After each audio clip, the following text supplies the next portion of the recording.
Bonjour à tous, bienvenue pour ce nouveau numéro de l'heure du bilan. Très heureux de vous accueillir comme chaque dimanche sur M5 TV. Vous connaissez l'émission, le principe est simple. Toutes les semaines, on prend un thème ou le combat d'un invité, on le décortique et on en fait son bilan. Et cette semaine, en ce dimanche, nous recevons Geoffrey Carvalino. Bonjour. Bonjour, merci de m'avoir invité. Vous êtes l'ex-secrétaire général des Jeunes Républicains. À vos côtés, le journaliste Samuel Vasselin. Bonjour Nicolas. Bonjour à tous les deux, bienvenue sur notre plateau. Mais de quoi va-t-on parler cette semaine? On le découvre tout de suite dans le thème de la semaine. Et dans le thème de la semaine, aujourd'hui, on va faire le bilan de la droite du début des années 80 à nos jours. Et il s'en est passé des choses, vous allez tout décortiquer. On va commencer avec cette année 1981, une année inhabituelle en France. On a François Mitterrand, le 10 mai, qui arrive comme président de la République et surtout c'est un socialiste. Et là, eh ben oui, dans les rangs de la droite, c'est un peu la démobilisation, la démotivation. Est-ce que vous pouvez nous dire dans quel état d'esprit était la droite à l'époque, Geoffrey Carvalino? Je dirais que la droite était un peu divisée parce qu'on avait eu la victoire de 74 de Giscard d'Estaing, Jacques Chirac qui a été son Premier ministre, son poste en août 76, crée le RPR en 76. Dans les élections législatives de 78, on a failli connaître l'alternance à l'époque, puis c'est Raymond Barre qui est devenu Premier ministre. Et puis en 1981, il faut l'avouer, il y avait un besoin, un désir de changement, et puis François Mitterrand a su incarner la nouveauté, quelque chose de neuf pour la France, et c'est pour ça qu'il a gagné. Après, est-ce que c'est bon, est-ce que c'est mauvais? Maintenant, seule l'histoire peut le dire. Mais en tout cas, la France a connu l'alternance. Et ce qu'il faut reconnaître au président Mitterrand, c'est que les institutions de la Ve République ont tenu. Et on lui doit cela aujourd'hui. Et au niveau de la droite, cette démobilisation, on se souvient notamment, Samuel Vasselin, de cette arrivée de 4 communistes à l'Assemblée nationale. Est-ce que ça avait un peu affecté la droite à ce moment-là? Est-ce qu'ils avaient peut-être peur de ce changement de cap? Non, moi je pense que la droite c'est toute seule, a voulu toute seule le changement aussi. On se rappelle que Giscard d'Estaing était au pouvoir, mais qu'il y avait une partie de la droite incarnée par Chirac qui était contre toutes les actions présidentielles. Et je pense que quelque part la droite s'est dit à ce moment-là, il faut que la gauche ait plus de pouvoir, que ce soit à l'Élysée, que ce soit à l'Assemblée nationale, pour amener plus de débats politiques et pour cette droite-là qui était plus d'accord avec la majorité présidentielle, prendre le pas et amener un petit peu une nouvelle forme de droite à droite. Et d'ailleurs, maintenant, on va passer en 1986, que c'est bon de traverser le temps aussi vite. Évidemment, avec cette cohabitation, c'est une situation, on le rappelle à nos téléspectateurs, où on a un président soit de droite ou de gauche et un gouvernement inverse, enfin une assemblée nationale inverse. Et d'ailleurs, en 1986, on a François Mitterrand qui voit quand même l'arrivée de Jacques Chirac comme nouveau Premier ministre. Est-ce que finalement, dans l'histoire, Jacques Chirac a su imposer à François Mitterrand des idées de droite, Geoffrey Carvalino? La droite, effectivement, à ce moment-là, on se rend compte que les gens, au bout de 5 ans, sont déçus du socialisme. Il avait mis Laurent Fabius Premier ministre jeune, bon, on a vu ce que ça donnait à l'inexpérience. Si on peut faire un petit parallèle. Ça a été avec l'inexpérience peut-être de Laurent Fabius qui a été sanctionnée. Et puis, il y avait un vrai désir. Les gens étaient déçus de la gauche. François Mitterrand avait mis la proportionnelle, donc il avait changé le mode du scrutin. C'était plus par circonscription, mais sur une proportionnelle. Et puis, on a vu que la droite, avec l'UDF à l'époque, parce que c'était le RPR et l'UDF qui ont fait un certain nombre de sièges. Malheureusement, ce système a fait rentrer 36 députés du Front National à l'époque, ce qui a permis aussi à François Mitterrand de se maintenir et de préparer aussi son élection en 1988. Et je dois avouer une chose quand même, c'est que ce gouvernement, chez nous à droite, ça avait de la gueule, parce que vous aviez Alain Juppé, Édouard Balladur, Jacques Chirac à Matignon, des petits nouveaux à l'époque, Pasqua, Séguin ensemble. Donc c'est vrai que ce gouvernement avait vraiment, je veux dire, de la gueule. Malheureusement, parce que François Mitterrand était dans une opposition, et il a remporté son match, parce que dans une cohabitation, c'est toujours le président de la République qui gagne. On s'en est rendu compte après par la suite, on le verra. Mais en tout cas, voilà, Mitterrand a vraiment réussi ce pari de faire cette opposition, et c'est là qu'on voit que les institutions de la Ve République sont avantageuses pour le président de la République. Après, voilà, ça a permis aussi de montrer ce que la droite savait faire. Malheureusement, on a perdu derrière en 1988, après cette cette cohabitation, pardon. Et puis, malheureusement, on n'a pas su faire l'union dès le premier tour, parce que Raymond Barre s'était présenté juste après, alors que peut-être, à cette occasion-là, si on avait eu un candidat unique à droite après cette cohabitation, peut-être qu'on aurait remporté le match face à François Mitterrand. C'est vrai qu'on se souvient aussi de cette cohabitation avec très froide entre les deux hommes, hein, Jacques Chirac et François Mitterrand. On pouvait appeler Samuel Vasselin d'un succès quand même de la droite, malgré cette cohésion difficile entre les deux hommes. Mais c'était la force de Jacques Chirac, c'est qu'il avait ce côté, je vais pas dire sympathique, mais en tout cas sa manière de gouverner était très critiquée parce qu'elle était très libre. Il y avait un cadre très cool, on l'a dit tout de suite, quand il arrivait à Matignon, il a imposé son style et ça, c'était un peu contradictoire avec le style de Mitterrand qui était très homme d'État, qui voulait vraiment réformer la France après une 5e République complètement à droite. Et moi, je pense que justement, c'est ça qui a fait défaut à Jacques Chirac, c'est d'arriver, d'avoir cette aisance, sous cette cohabitation, de ramener un nouveau style. Je pense que ça a un peu bouleversé les Français à ce moment-là. Alors d'ailleurs, on va sauter un septennat, puisqu'à l'époque, on était sous 7 ans avec un président. On arrive en 1995, et là, on parlait de Jacques Chirac, il devient président de la République. D'ailleurs, arrivé au pouvoir, il sanctionne aussi les soutiens de Balladur, hein, en les écartant du gouvernement, comme Nicolas Sarkozy. Geoffrey Carvalino. Oui, c'est vrai que ça a été une période qui a été très dure pour la droite, c'est-à-dire on a eu la super victoire de Chirac, les images, hein, c'était... Après 14 ans de socialisme, après, quand même. 14 ans de François Mitterrand, énorme. Jacques Chirac qui reprend le pouvoir, alors que même en février 95, personne n'aurait misé sur Jacques Chirac. Mais il y a eu de l'empathie, il y a eu un projet travaillé, un vrai projet qui à la fois était ferme sur le régalien, mais qui avait une grosse partie de justice sociale, parce qu'il dénonçait cette fracture sociale qui a vraiment parlé aux Français. Et puis effectivement, il y avait la droite qui était divisée, avec Balladur aussi qui s'était présenté. Heureusement, au deuxième tour, le camp d'Édouard Balladur a joué le jeu. Et effectivement, l'erreur de Jacques Chirac, ça a été en 95 de tout de suite de ne pas se réconcilier avec les gens qui avaient soutenu Édouard Balladur, dont Nicolas Sarkozy. Et on le verra plus tard, parce que grâce à son talent, parce que c'était quand même quelqu'un, déjà à cette époque, qui avait marqué déjà la droite, il est revenu parce qu'à un moment donné, le talent paye. Est-ce que vous pensez, Samuel Vasselin, que Nicolas Sarkozy, à cette époque, aurait pu ruiner sa carrière en faisant le mauvais choix? Oui, mais beaucoup d'hommes à droite. Je veux dire, l'effervescence qu'il y a eu autour de la candidature d'Édouard Balladur, qui a été, permettez-moi l'expression, c'est juste à titre personnel, c'est mon opinion, mis entre guillemets à Matignon par Jacques Chirac et par la collaboration qu'il avait avec lui depuis que François Mitterrand était au pouvoir. Bien sûr que tous ces hommes politiques qui ont fait campagne pour Balladur, qui à partir de février, de janvier, disaient que de toute façon on connaissait le vainqueur, qui pourrait même être élu dès le premier tour, bien sûr qu'après... C'est vrai que ça a été un revers. Après. Mais c'est un revers, mais c'est une claque. On l'a vu aussi cette année avec certains hommes politiques qui se sont donnés vainqueurs de cette présidentielle et qui ont pris la même claque. C'est bizarrement, ça se répète. Et Jacques Chirac, ça se répète aussi, puisque la mairie de Paris, à la base, personne ne lui donnait ne serait-ce qu'une chance, et il a fini par être maire de Paris à la surprise générale. Ça a été pareil avec l'Élysée en 95. Alors maintenant, on arrive en 1997. Alors que se passe-t-il cette année-là? On a Jacques Chirac qui dissout l'Assemblée nationale. On voit arriver comme Premier ministre Lionel Jospin, le retour des socialistes au pouvoir. Pourquoi Jacques Chirac a cru bien faire avec cette dissolution de l'Assemblée nationale? Je pense que c'est encore une bonne question qu'on pourra étudier dans quelques années. Pourquoi dissoudre quand on a la majorité? Je pense qu'il voulait C'est toujours pas clair aujourd'hui, cette affaire. C'est toujours pas clair. C'était une idée émise, les gens le disent, par Dominique de Villepin. Et je pense qu'il voulait renforcer son Premier ministre Alain Juppé. Parce qu'à l'époque, c'est vrai que c'était l'Assemblée nationale datée de 1993, donc c'est-à-dire avec des gens qui avaient fait campagne pour Balladur ou autre. Et je pense qu'il voulait une majorité qui le soutienne suffisamment et se dire, on est au niveau du calendrier électoral, on est en 97, les élections présidentielles sont prévues en 2002, et donc ils se disent 5 ans pour réformer, 5 ans pour imprimer, vers 2002. Malheureusement, on a eu la gauche plurielle, aujourd'hui qui ne veut plus rien dire, mais à l'époque Jospin avait réussi à faire cette gauche plurielle, qui gagne contre toute attente. Qui avait quand même pas mal été faite, cette gauche plurielle. Il avait... quand même rassembler. Non, ce qu'il faut reconnaître, c'est qu'il y avait à cette époque-là des vrais talents à gauche, ce qui n'est plus le cas aujourd'hui. Des vrais talents. Ils sont toujours là, surtout.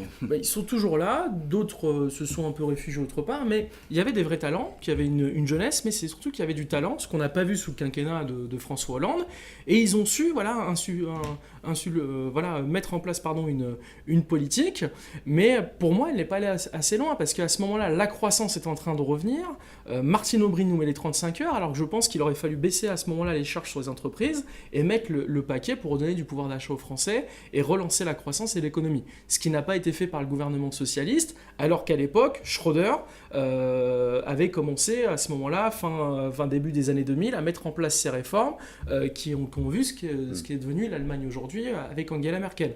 Donc, ils n'ont pas su saisir l'opportunité de réformer à ce moment-là. Je pense que c'est une faute, c'est dommage. Tiens, Samuel Vasselin, d'ailleurs, on va passer à 2002. Tiens, tout de suite. Allons-y. 2002, une grande date de l'histoire. Alors là, déjà, on a ce face-à-face entre Jacques Chirac et Jean-Marie Le Pen. Jacques Chirac gagne à plus de 80% des voix. D'ailleurs, les observateurs ont appelé ça un sursaut républicain. Est-ce que ça veut dire encore quelque chose, un sursaut républicain aujourd'hui ?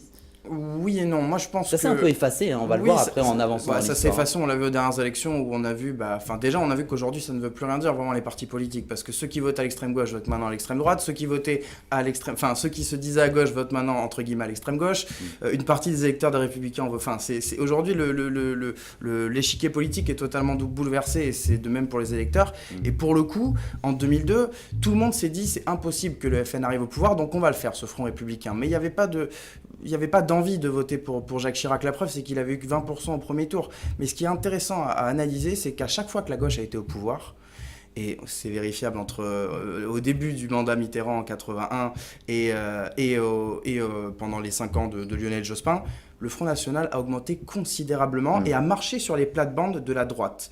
Donc ça veut dire que quelque part, quand la droite n'est pas au pouvoir, les électeurs de droite sont peut-être plus rassurés par le Front National et ceux par la politique de gauche. Moi, c'est comme ça que je l'ai perçu en tout cas, puisqu'à chaque fois que le Front National a fait des scores élevés, à part en 2012, c'était suite à 5 ans ou plusieurs années de gouvernement de gauche. On parlait justement de ce premier tour en 2002, effectivement, on avait pu remarquer aussi que Jacques Chirac était en tête, même avec pas un si gros score que ça, il était quand même en tête alors c'était le président de la République quand même, Geoffroy. C'est quand même une victoire.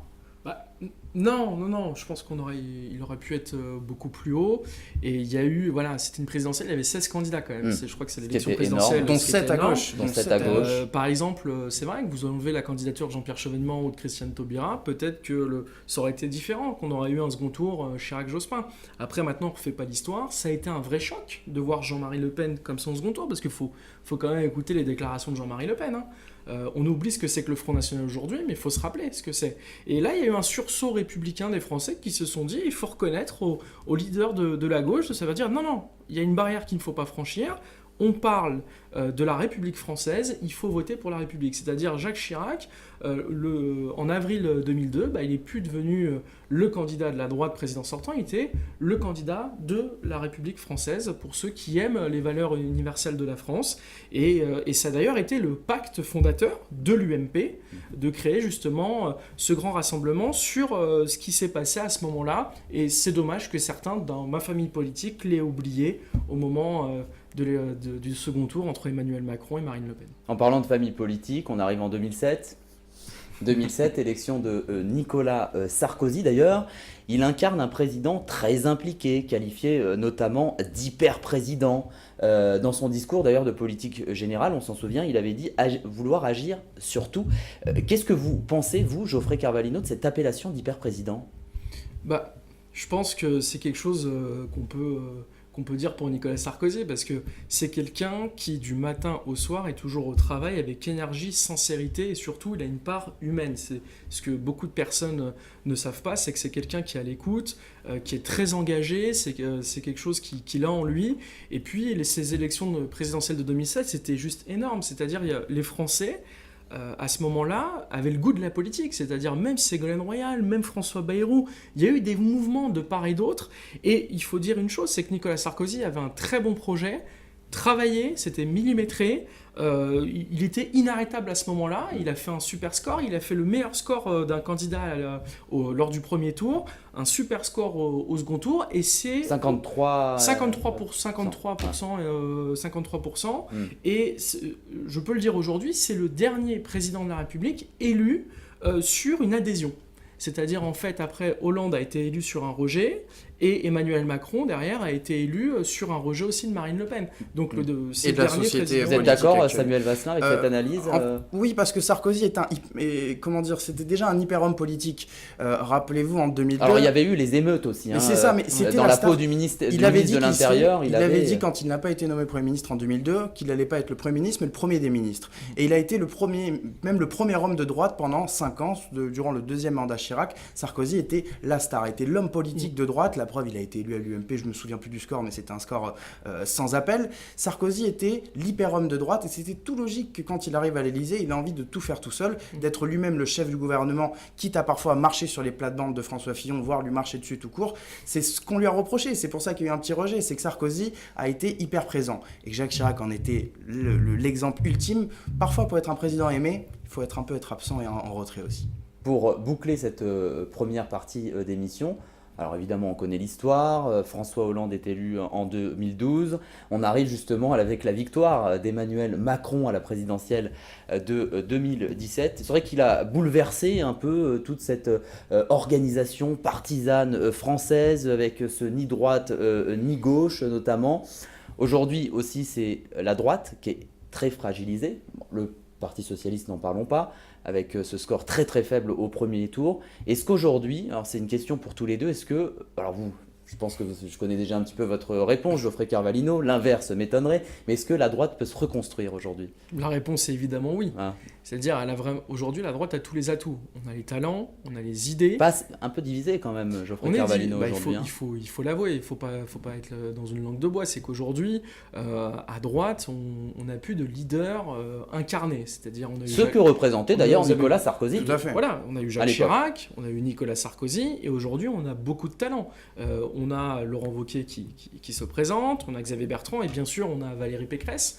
Ça me tient à cœur parce que moi, je me suis engagé dans son mouvement qui est libre, c'est-à-dire une droite Travailler ferme. au Conseil régional d'Île-de-France. Moi, je travaille, oui, au sein de l'administration, voilà. C'est-à-dire au Conseil régional d'Île-de-France. Je m'occupe de la politique jeunesse, je suis chargé de mission jeunesse, et vraiment, c'était une de ses volontés. Elle a créé le service jeunesse dont je fais partie, et vraiment, elle a vraiment chevillé au corps cette droite qui est ferme sur les valeurs, et qui à la fois fait de la justice sociale. Et pour moi, qui a un enfant de Seine-Saint-Denis élu de Pantin, c'est quelque chose qui compte, et je pense qu'elle a un vrai rôle à jouer dans les années à venir.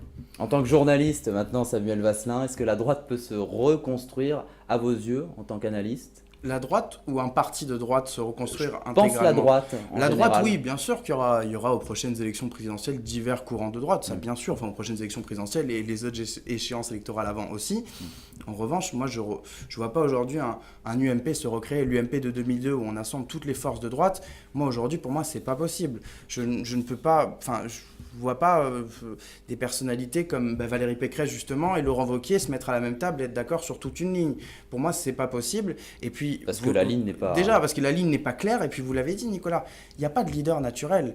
L'exemple même, c'est que Sarkozy, qu'il a été un petit peu quand il a été élu président des Républicains, mais après a été sorti par le peuple, a perdu son leadership. Puis derrière, François Fillon, on l'a vu aux élections, et c'est pas que la faute du canard enchaîné s'il n'est pas aujourd'hui à l'Élysée, n'avait pas l'âme d'un chef. Et à droite, s'il n'y a pas l'âme d'un chef, s'il n'y a pas un chef qui est fait pour cheffer, comme on a souvent dit en politique française, il n'y a rien. Mais franchement, il faut le dire, il y a pas de structure, donc il n'y a pas grand-chose qui tient la route. Alors Geoffrey Carvalino, Samuel Vasselin, on passe tout de suite au Devine qui c'est. Et dans le Devine qui c'est, le principe est simple. Je vais vous montrer des photos avec des visages floutés.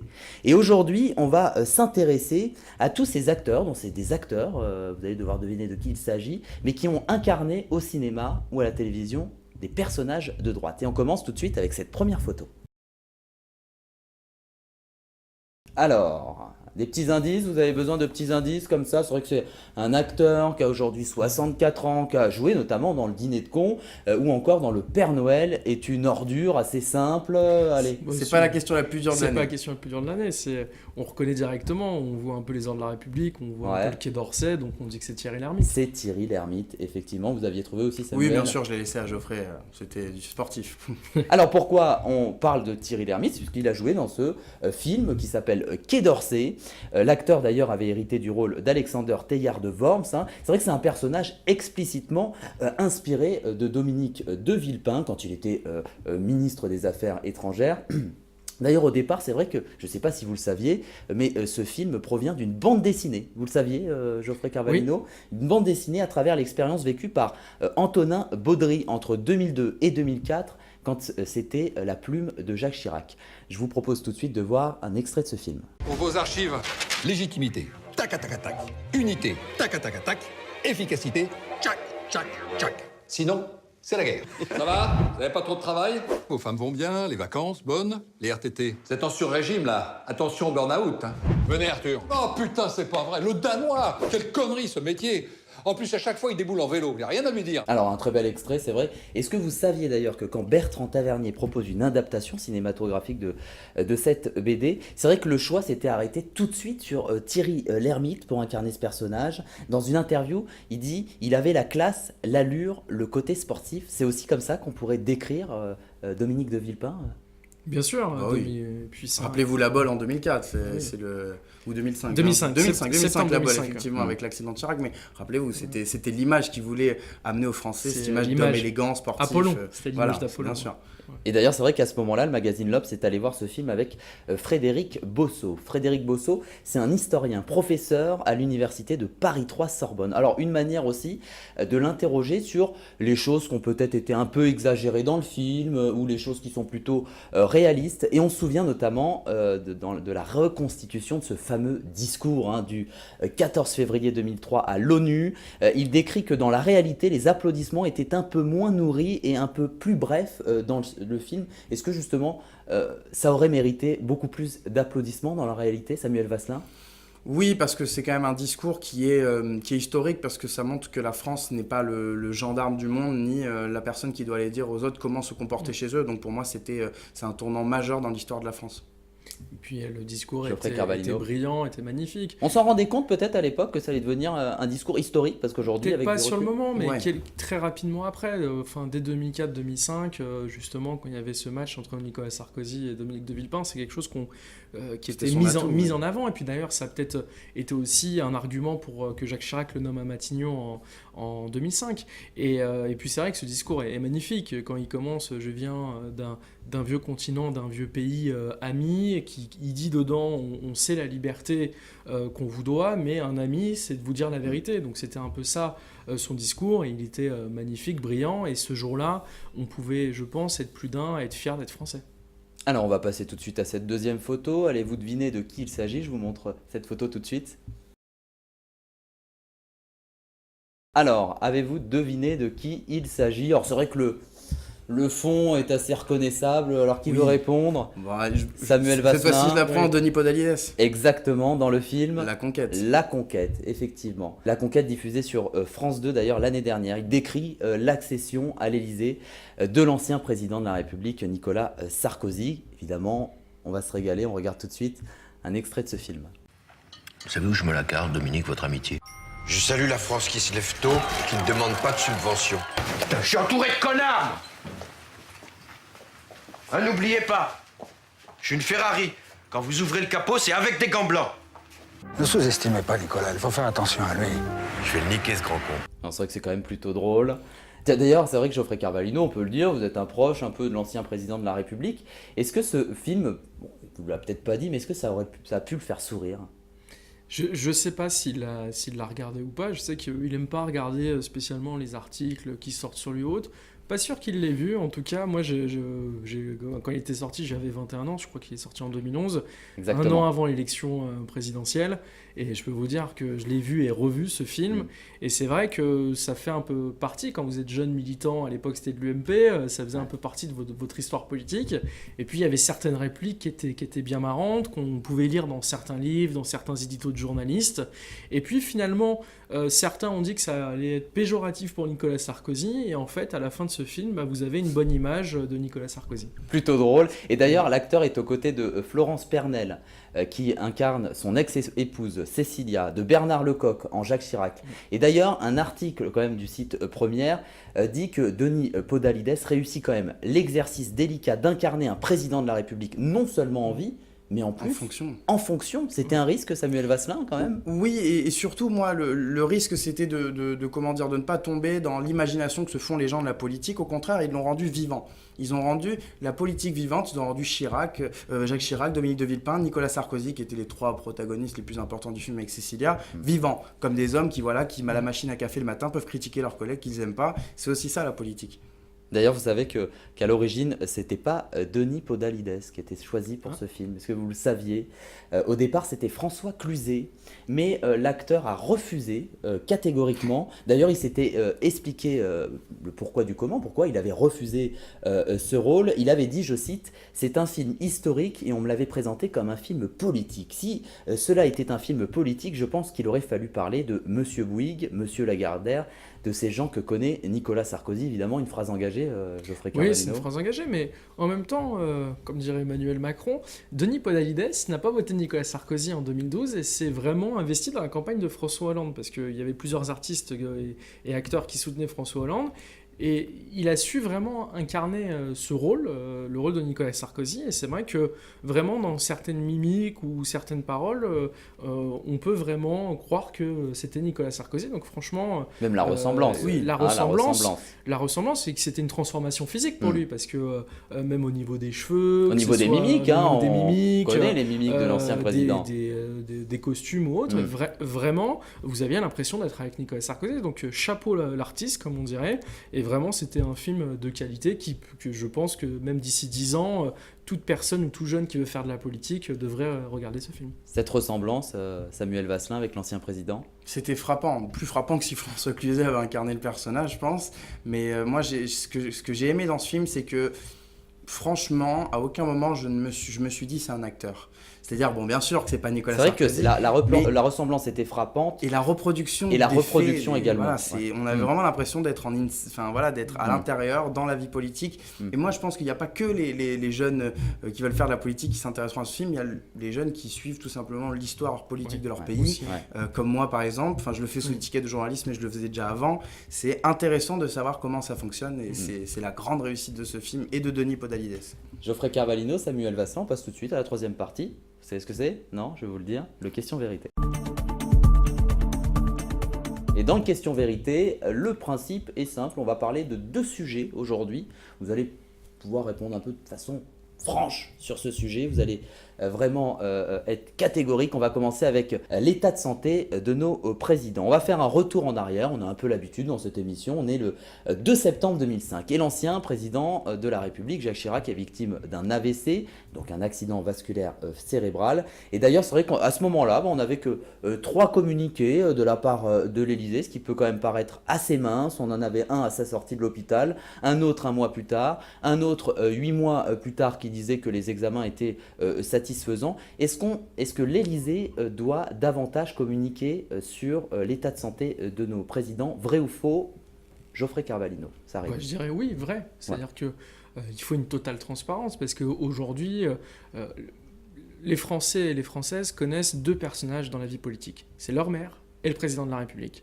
Le président de la République, c'est celui qui reçoit l'onction par le suffrage universel direct, et c'est celui qui est en première ligne. Et donc, c'est celui qui incarne tout simplement la République française. Et pour moi, sa santé doit être transparente. Et d'ailleurs, on doit reconnaître à Nicolas Sarkozy d'avoir dit, justement, et il l'a fait, d'avoir publié ses bulletins de santé 1 fois par an. François Hollande a fait de même. Je pense qu'Emmanuel Macron aussi fera de même. Après, on a des présidents qui sont de plus en plus jeunes, donc je pense qu'on n'aura plus tellement ces problèmes-là. Enfin, j'espère que Emmanuel Macron ne sera touché par rien, en tout cas, mais qu'il fasse aussi une totale transparence. Et puis, je m'en souviens aussi, c'est quand Nicolas Sarkozy, en 2009, avait fait son malaise vagal, ça avait pris des proportions énormes directement. Même une fois, il avait eu, je crois, une angine, ça avait pris des grosses proportions. Et c'est un sujet qui, je pense, qui tient à cœur aux Français. Et qui est assez sensible, finalement, et qui est assez sensible très facilement. Oui, c'est sensible parce que quand on regarde par le passé, avec Georges Pompidou, Jacques Chirac, François Mitterrand aussi, donc c'est vrai que rappeler effectivement que François Mitterrand était malheureusement victime d'un cancer qu'il avait caché de nombreuses années. Samuel Vasselin, cette limite justement avec la vie intime? C'est ça, moi c'est le seul souci que j'ai. C'est-à-dire que oui, je pense qu'un président, C'est un humain avant tout. C'est un aussi. humain avant tout. Non, et puis surtout, comme il est le père, entre guillemets, de la nation, bien sûr qu'on doit être au courant de ce qui se passe pour lui, des accidents qu'il peut avoir. Mais moi, ça me dérange après aussi de faire du sensationnalisme. J'ai l'impression qu'à chaque fois qu'on va parler d'un problème qui touche un président ou un homme politique bien placé, on va développer l'affaire, on ne va parler que de ça.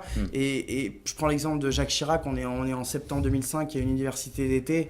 La droite veut présenter un petit peu comment elle voit la fin de son mandat et la suite, entre guillemets, enfin pas de Jacques Chirac, parce qu'à l'époque, on ne savait pas encore s'il allait se présenter ou pas, mais en tout cas, la prochaine élection.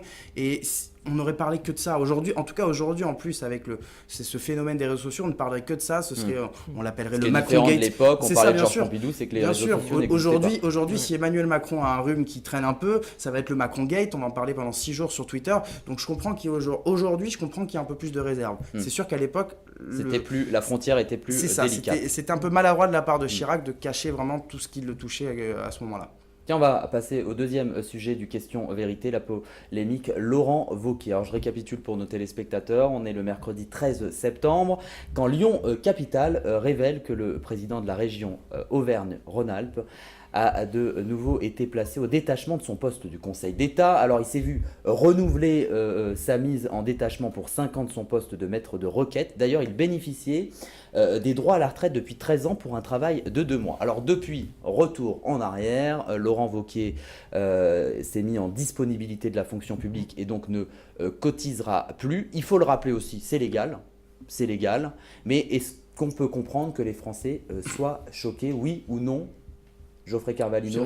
Pas de polémique parce que tout est légal. Après, c'est vrai que les Français, on leur demande de se serrer la ceinture. Et puis quand ils voient cela, tout de suite, ils montent au créneau. Après, pour connaître aussi Laurent Wauquiez personnellement, c'est quelqu'un de parfaitement intègre. C'est un homme bien, qui a ses idées et il va le défendre pendant cette campagne au sein de notre famille politique. Après, moi, je l'invite dans les prochains mois ou les prochaines années à démissionner de la fonction publique. Et comment on explique qu'il n'est pas démissionné, justement? Ça aurait donné justement une image, vraiment, on se met à part, parce que là, ce n'est pas une démission. Je crois qu'il l'a dit lui-même, il veut pas. Il l'a dit chez Jean-Jacques Bourdin, qu'il n'a pas envie non plus de faire de la politique toute sa vie. Donc peut-être qu'après, il veut resservir l'État d'une autre manière, après une carrière politique. En tout cas, moi, en ce qui me concerne, en tout cas, si j'étais dans sa position, je démissionnerais de la fonction publique.